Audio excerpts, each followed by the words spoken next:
रामनवमी म्हणजे देशभर साजरा होणारा महोत्सव. त्यातही नाशिकच्या पंचवटीत ज्या ठिकाणी प्रभू रामचंद्र, सीतामाई आणि लक्ष्मण 2.25 वर्ष राहिले, त्या पंचवटीतील काळाराम मंदिरात हा राम जन्मोत्सव अतिशय मोठ्या प्रमाणामध्ये गेल्या 200-300 वर्षापासून साजरा केला जातो, संपन्न होतो. अगदी गुढीपाडव्यापासूनच हा सण या ठिकाणी सुरू होतो आणि पुढचे 15 दिवस हा राम जन्मोत्सवाचा सोहळा नाशिकला संपन्न होत असतो.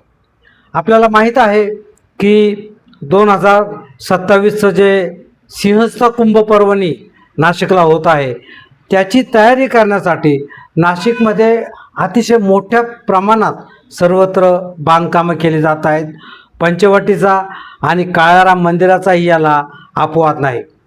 काळाराम मंदिराचं जे प्रमुख पूर्वद्वार आहे त्या ठिकाणी सध्या युद्ध पातळीवर काम चालू आहे. त्यामुळे या वर्षी नवरात्रासाठी जे भाविक येतील त्यांना दक्षिण दरवाजातून मंदिरात जाण्याची आणि दर्शन घेण्याची व्यवस्था करण्यात आलेली आहे. आज आपण नाशिकच्या सुप्रसिद्ध काळाराम मंदिरात आलेलो आहोत. या ठिकाणी 12 जानेवारी 2024 रोजी भारताचे पंतप्रधान नरेंद्रजी मोदी आलेले होते. त्यावेळेस येथील आचार्य महामंडलेश्वर श्री महंत सुधीरदास महाराज यांनी या कार्यक्रमाचं पौरोहित्य केलेलं होतं. आज आचार्य महामंडलेश्वर श्री महंत सुधीरदास महाराज आपल्याला राम मंदिरामध्ये उपलब्ध झालेले आहेत आणि ते आपल्याला नाशिकच्या सुप्रसिद्ध काळाराम मंदिराची वैशिष्ट्य, त्याचप्रमाणे नाशिकला साजरा होणारा जो राम जन्मोत्सव सोहळा आहे त्याविषयीची सविस्तर माहिती देत आहेत. आचार्य महामंडलेश्वर श्री महंत सुधीरदास महाराज. प्रभू रामचंद्रांच्या पदस्पर्शाने पावन झालेल्या या पुण्यसलील नाशिक नगरीमध्ये आपण जाणत आहात. प्रभू रामचंद्र ज्या वेळेला वनवासाकरता अयोध्येहून निघाले त्यावेळेला चित्रकूट मार्गे महाराष्ट्रामध्ये नागपूर मार्गे ज्या वेळेला प्रवेश करते झाले त्यावेळेला या ठिकाणी लक्ष्मणाने जी पर्णकुटी उभारली, या काळाराम मंदिराच्या जागी प्रभू रामचंद्र 2.25 वर्ष वास्तव्याला होते. या घटनेला सुमारे 8,800 वर्ष झालेली आहेत आणि त्या प्राचीन काळापासून या ठिकाणी प्रभू रामचंद्रांची अक्षुण्ण उपासना ही सुरू आहे. आपण जे हे विद्यमान मंदिर पाहत आहात ते पेशव्यांचे सरदार रंगराव ओढेकर, खंडेराव ओढेकर यांनी या मंदिराचा जीर्णोद्धार केला. बाहेरच्या बाजूला आपण पाहिलं तर 4 महाद्वार आहेत. त्यांना ऋग्वेद, यजुर्वेद, सामवेद, अथर्ववेद अशा 4ही वेदांचे ते प्रतीक आहे. पूर्व महाद्वाराने आपण आतमध्ये आलात की डाव्या आणि उजव्या बाजूला थेट गणपती मंदिरापर्यंत ज्या ओऱ्या दिसतात, ह्या ओऱ्या आणि मंदिरातील एकूण ज्या कमानी आहेत ह्या 84 कमानी त्या ठिकाणी सांगितल्या आहेत. 84 लक्ष योनीनंतर आपल्याला मनुष्य देह प्राप्त होतो. या मनुष्य देहाची सार्थकता प्रभू रामचंद्रांची भक्ती करून आपण या आपल्या जन्माचा उद्धार करून घ्यावा असा भाव त्या ठिकाणी ठेवलाय. आपण हनुमंतरायाचं प्रथम दर्शन घेतो. मंदिरात आल्यानंतर वाहनाचं दर्शन प्रथम घ्यावं असं शास्त्र सांगतं.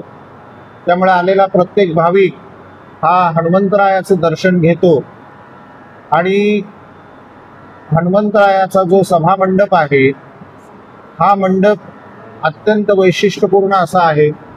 हनुमान चालिसा साधारणतः असं आपण म्हणतो, तद्यपि जे 40 स्तंभ सांगितलेले आहेत, आम्ही सर्व इथले जे पुजारी आहोत हे शुक्ल यजुर्वेद माध्यान्दिन शाखेचे आहेत. यजुर्वेदाप्रमाणे शुक्ल यजुर्वेदाप्रमाणे इथलं सर्व पूजन पाठ होत असतं. त्यानंतर आपण सरळ ज्या वेळेला येतो, या 14 पायऱ्या आपण ज्या वेळेला चढून येतो, या 14 पायऱ्या देखील प्रभू रामचंद्राचं वनवासाचं प्रतीक मांडलंय. आमचे जे पूर्वज बालभट्ट महाराज या मंदिराच्या प्राणप्रतिष्ठा ज्यांच्या हस्ते झाली, त्यांनी मोठं वैशिष्ट्यपूर्ण या पायऱ्यांमध्ये एक गुह्य लपवलेलं होतं. 14 विद्या आपल्याकडे मांडल्या आहेत. ज्ञानेश्वरीमध्ये, दासबोधामध्ये गणपतीला 14 विद्याचा स्वामी म्हटलंय. आपण सामान्यतः ऐकत असतो. प्रभू रामचंद्र हे 14 गॅलेक्सीचे मुख्य आहेत. आपल्याकडे 14 गॅलेक्सीज मांडल्या गेल्या आहेत. तर त्या 14 भुवनांचे स्वामी देखील प्रभू रामचंद्र आहे. या 14 विद्या आहेत. या 14 विद्या जो कोणी जाणेल म्हणजे शिकेल, त्याला देखील प्रभू रामचंद्रांचं दर्शन होईल असा भाव त्या ठिकाणी ठेवलाय. घंटा वाजून आपण आतमध्ये येतो, तर आतमध्ये देखील ही 4 द्वारं आहेत. ही 4 उपवेदांची द्वारं मांडली आहे. म्हणजे बाहेरचे 4 वेद आणि आतले उपवेद, म्हणजे ऋग्वेदाचा आयुर्वेद उपवेद आहे, धनुर्वेदाचा यजुर्वेदाचा धनुर्वेद उपवेद आहे. वेदानाम सामवेदोस्मी म्हणून पश्चिमेला जे प्रभू रामचंद्राचं द्वार आहे ते सामवेदाचं प्रतीक आहे. आणि उत्तरेचं जे आहे ते अथर्ववेदाचा उपवेद असलेल्या गांधर्व वेदाचं, स्थापत्य वेदाचं त्या ठिकाणी प्रतीक मांडलंय. आणि ही जी मुख्य ज्याला मेघडंबरी संबोधलेलं आहे, ही 8 स्तंभावरती त्या ठिकाणी उभी आहे. तर बालभट्ट महाराज हे मोठे योगी पुरुष होते, त्यामुळे त्यांच्या योगाचं प्रतीक त्यांनी इथे ठेवलं. म्हणून यम, नियम, आसन, ध्यान, धारणा, प्रत्याहार, समाधी असे अष्टांग मांडले. त्याला आपण अष्टांग योग म्हणतो. त्या योगाचं देखील साधन करून आपण रामापर्यंत पोहोचू शकता असा तो भाव त्या ठिकाणी ठेवलाय.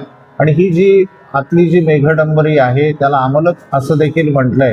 ही अत्यंत वैशिष्ट्यपूर्ण 1008 पाकळ्या त्यामध्ये. आपण जेव्हा ज्ञानाला प्राप्त होऊ, संपूर्ण ब्रह्मज्ञानाला प्राप्त होऊ, त्यावेळेला आपलं सहस्त्र मूर्धनी म्हणून हे जे कमळ आहे जे आपल्या मस्तकावर आहे, याला 1008 पाकळ्या आहेत.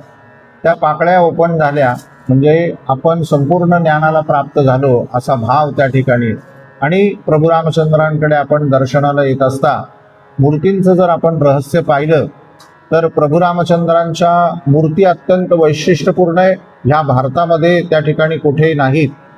तर उजवा हात प्रभू रामचंद्रांचा आपल्या छातीवरती आहे आणि त्या ठिकाणी सकृदैव प्रपन्नास्मी तवास्मिन यचयायते अभयम सर्वभूतेषु दधाम्येते व्रतम मम.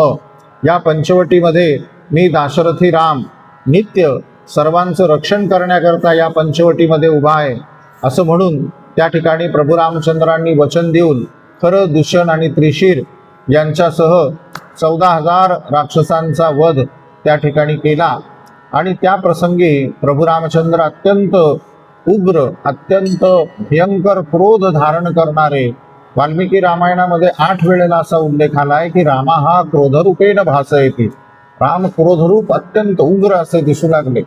जसे शिव हे महाकाल रूपामध्ये अत्यंत उग्र मानले गेले, तसे या ठिकाणी रामाने उग्र रूप धारण केलं आणि ते काळ स्वरूप भासू लागले. म्हणून काळाराम म्हणून या ठिकाणी विख्यात झाले.